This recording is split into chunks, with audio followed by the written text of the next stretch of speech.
Hello, listeners. This is the NPG Podcast.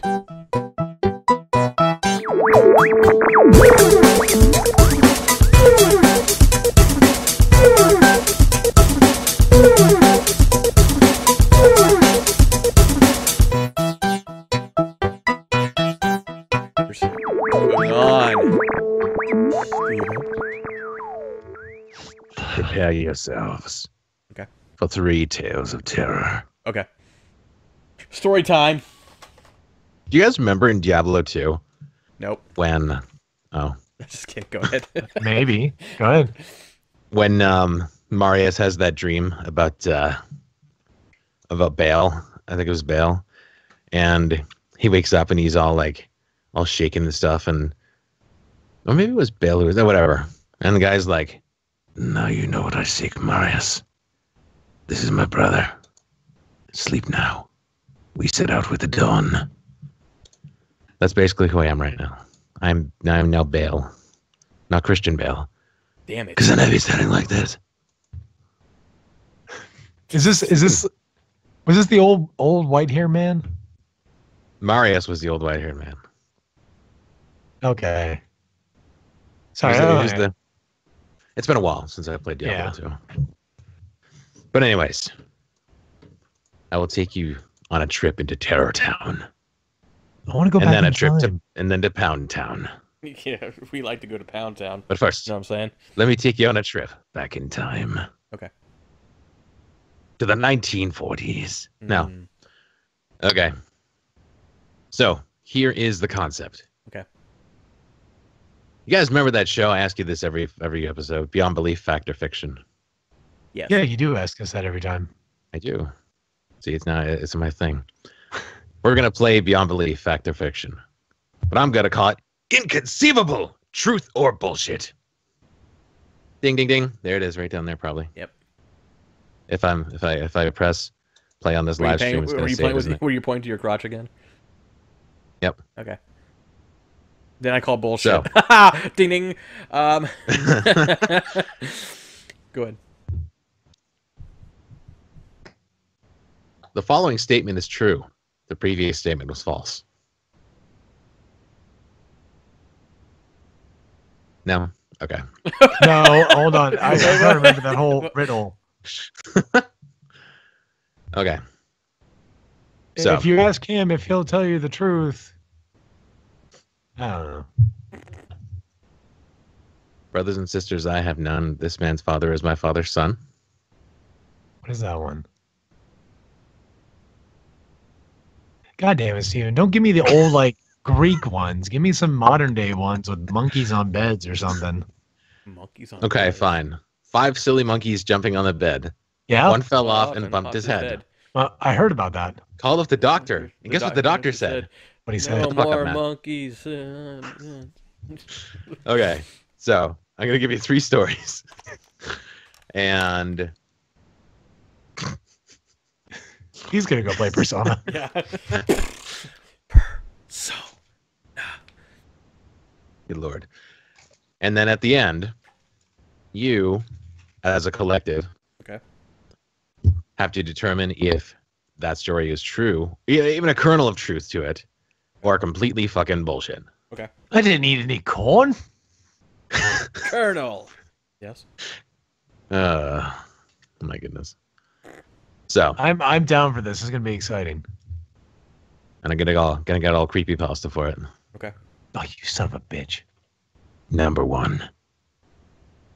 A woman dying of cancer is brought into an emergency room of a hospital.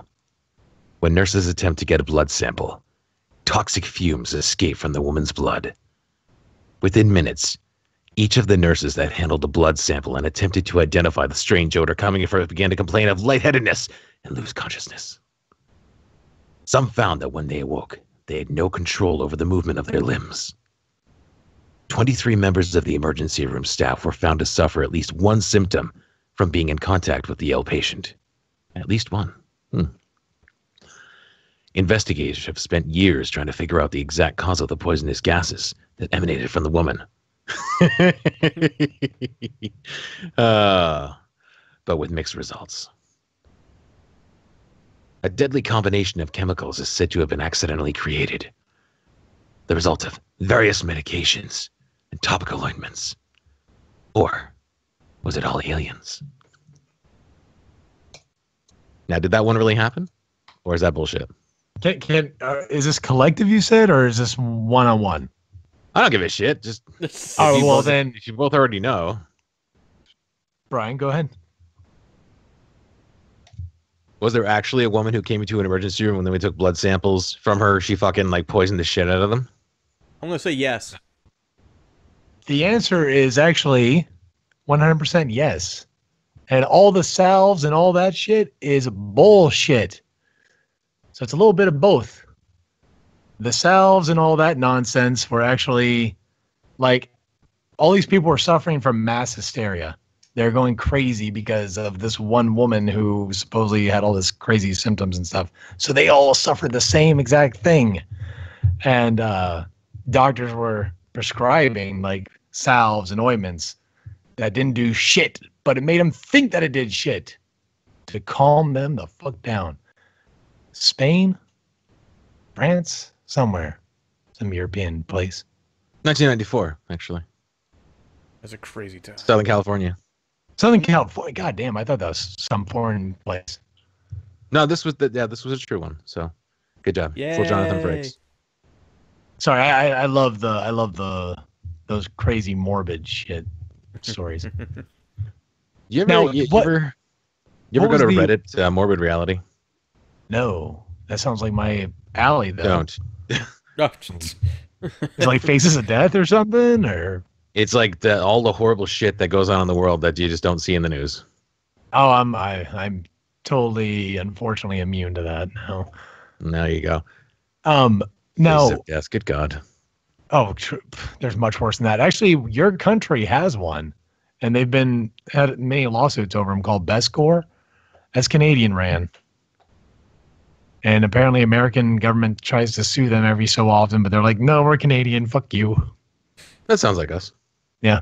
But now that whole toxic blood thing, do you have the backstory on what that was about? Unfortunately, no. I can't remember what that whole thing was. If that was hysteria or if that was real. No, I know what you're talking about, though. Everybody just kind of got all caught up in the moment and thought they were experiencing symptoms. Right. But Yeah, no, there's this entire huge case study on it Yeah. that I just can't even really be bothered to read through. It's not called mass hysteria. Funny enough, I was actually talking about this last night. I was talking about not mass hysteria, but what it's really called. And I don't remember what it's called. Yeah, Brian, you good at that, buddy. I was trying to just shoot my brain out, but that's all right. But it's something else when a group of people suffer something like that. But I'd still say mass hysteria. it's a form of mass hysteria, but it has some other name. Anyway, sorry. You made me happy talking about Combined something lunacy. about. Next. Did you know that the word hysteria comes from the fact that women are crazy? Did you know the word lunacy comes from the moon? Yeah, full moon About- fever, yo. Yeah, full moon fever. Yo. Had cat scratch fever once. You know what? I That's gotta tell you guys a story about that. You gotta take a pill for that. Okay. pills. Have you guys ever heard of a pilonidal abscess? No. Good. Hold don't. on, say that name again. Pilonidal abscess. I'll ask the med student another time. Yeah, whatever. Why were you licking So your it's fingers? basically he's like pilonidal. I was like, Like, oh yeah, he was doing that. I'm like, what are you doing? You Hey, eating I wings? spilled a little bit of Oh, my okay. Halloween juice on my finger. Ew, all right. Halloween juice. Goodness. So real quickly, this story. I was admitted to the hospital years ago for a pilonidal abscess, which is basically a abscess that grows like right at the base of the tailbone. Mm. So the only way to get rid of it is to like cut it, drain it, and like heal it from the inside out. Mm-hmm. So I had to get like gauze packed in this hole in my backside for like a month straight, and then gradually really like lowered the amount each time until it just kind of closed from the inside out. Mm. And one of the nurses attending, I got to stay home for a month from work. It was the most painful thing I've ever had to do is get that gauze taken out of my open ass wound. And the nurse, he's like, "Oh yeah, you got cats, eh?" Yeah, he looked like shit. oh fuck, I'm trying to remember what he's from. Oh, it doesn't even matter. He looked like a really, really young Jeffrey Tambor. Mm-hmm. From Arrested Development and everything else for that matter. Yeah. And he's like, "Oh, you got cats, eh?" I'm like, "Yeah." Like, you better get rid of those while you're healing, because cat scratch fever, that's a real thing when cat fur gets into an open wound. And I'm like, "What?" He's like, "Yeah, seriously, look it up." And I'm like, "Not my cats! I can't get rid of my cats. No." Wait, is this what we're calling bullshit or truth? Oh, bullshit. Never happened. No, that's a form of HPV, isn't it? Cat scratch fever? No, the abscess that has to be packed with gauze and. No, it's not HPV. Jesus.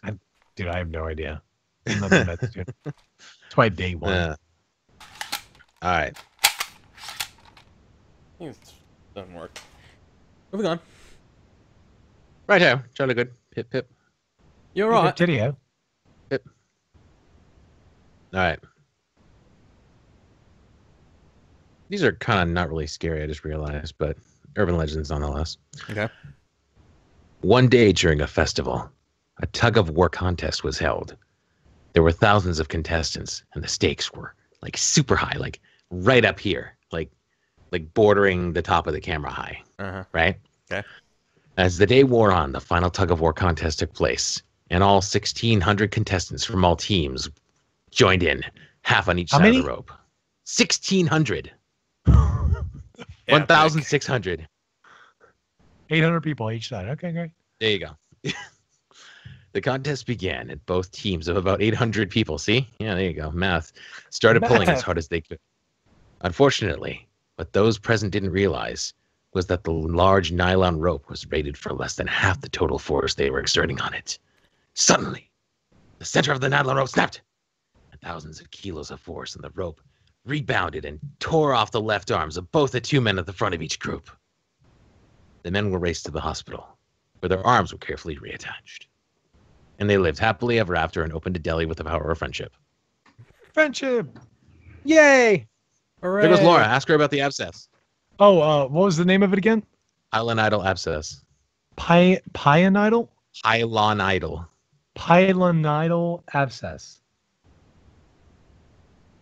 Apparently, it's an abscess in the tailbone where you got to get paper towels stuffed up in your hole. That's pretty much exactly the description, Matt. That's very descriptive. That was what you said. That's what I said. I said gauze in the incision. Fuck off. In your hole. Yes. Like, how do you take a crap? Stuffed in my hole. What I did. I'm gonna say this story is 100% bullshit. For one reason. I have one reason why. I don't think, no matter which country you're in, you're able to organize 800 people to do shit on one side of a rope. Being Canada. And I said I don't care what country it is. That's my point. And 800 people on another side of a rope to do shit. We are not capable of doing that. As a people? As a species, humans, we're not able to do that. Have you seen the election stuff going on down here? No, we can't do anything like that. Brian? Yeah, I want to call it BS. I want to hear your reason why, though.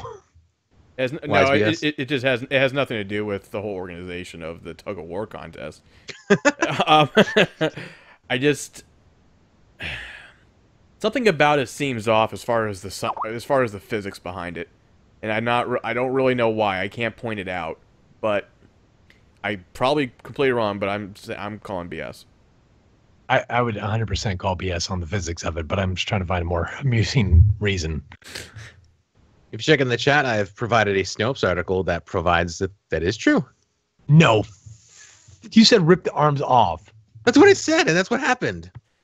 No, you're not ripping arms off. You got the glasses out. It's on. Yes, the picture depicts an arm torn right off the fucker. It is true, according to Snopes, and Snopes tells no lies.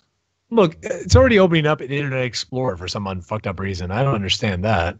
See, then that's bullshit right there. Right. That's the bullshit part. All right, so we were Photo wrong. shows. Where's their arm missing? I don't see no arm missing. Because Oh you're an my Internet God. Explorer and can't load shit. This is. I'm gonna read this one in detail. That's The photo's crazy. probably not actually the actual part of it, but it's true. What are you talking about? The photo's the whole point of it, isn't it?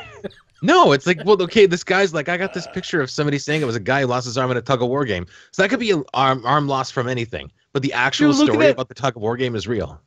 Look at that guy standing next to him, who's like on his knees filming something that's way more interesting than this guy lying on the ground with his arm behind him. Maybe he's filming like- the other guy with his arm ripped off. Next to the guy who's got his arm ripped off. Next to That's the guy great. who's... You see, he's having problems deciding which armless guy to film. All But right. it is a true story, so there you go. All right, for the I like sake- how the guy's holding his head. Like, how many fingers am I holding up? Now guess how many you're holding up. All right, Oh, move on. All right, last story.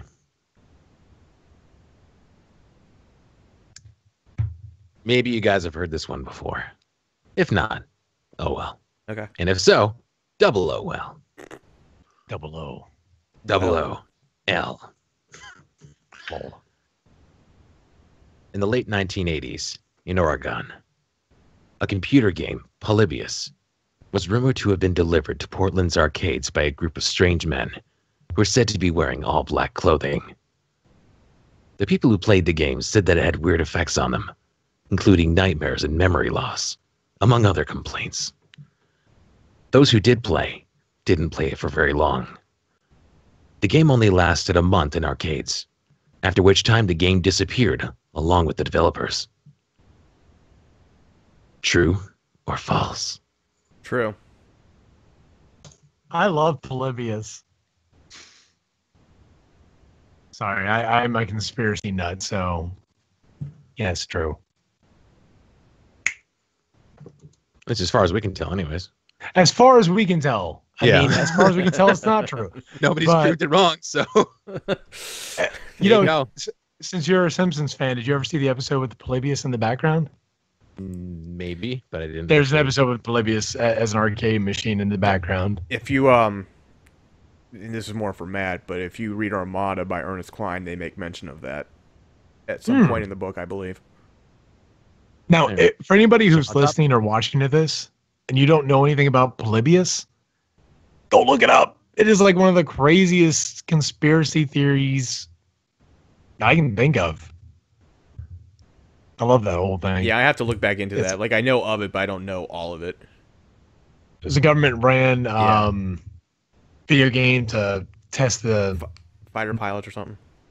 no Or- humans, like see what we can do. Yeah, it was really strange, the whole story. Like there's a whole array of different reasons why they did it. Yeah.